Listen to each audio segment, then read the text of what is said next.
sizi.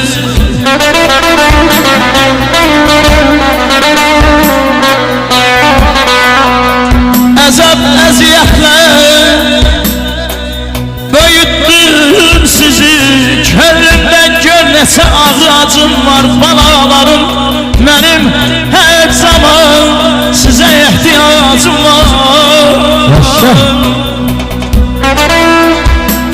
Allah bütün balaları korusun, bütün balalar xoşbəxt olsun, bütün balaların çırağı yansın. O zaman da gelsin. Mənə lazım deyil, nə şöhrət, nə şan. Əbəssiz şöhrətim şanım balamdır. Küllü vardatım qızıl xəzinəm, varlığım balamdır, mənliyim balamdır. Evlatsız zəhərə dönər çörəyim. Şah oğlu şah olsam vallah deyil gələyim. Susar bircə yolluq vurmaz ürəyim. İliyim damarım canım balamdır. İliyim damarım canım balamdır. Əmi xoş gəlmişsiniz, Allah sərvar eləsin. Var olun. Sərvayı misal ucaqdır, var olun.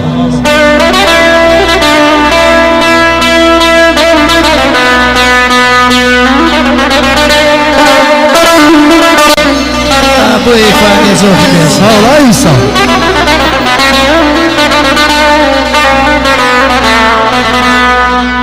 Ürəyim ağrıdı, gözüm bağlıdır.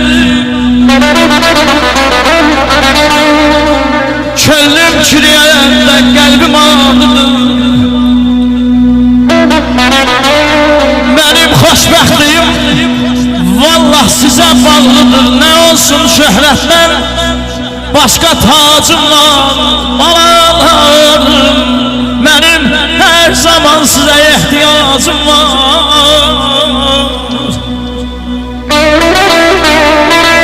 Hoş geldiniz bu dünyaya balalarım.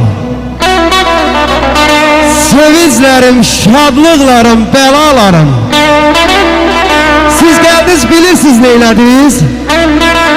Oğlan idim, beni ata eylədiniz. Siz geldiniz son koydunuz dincliğime. Siz geldiniz nöqtə koydunuz gəncliyime. İndi hara getsem sizi düşünürəm. Hələ körpə, hələ xırda ömrünüzü düşünürəm. İndi hara getsem sizin için dən yığıram. Ne yıxsam her ikinizə tən yığıram. Deyirəm bu Turalın, bu sonanın. Yazıq canım, heç demirəm bu da mənim. Anam deyir, ay bala, heç özünə baxmırsan, sənə özüm baxasıyam. Yazıq anam, neyləsin? Onlar mənim balamdır. Mən anamın balasıyam. Mən anamın balasıyam. Eşq olsun, Allah sərvar eləsin. Eşq olsun, var ol. Bəli, bəli, bəli. Var olayız o. Var ol.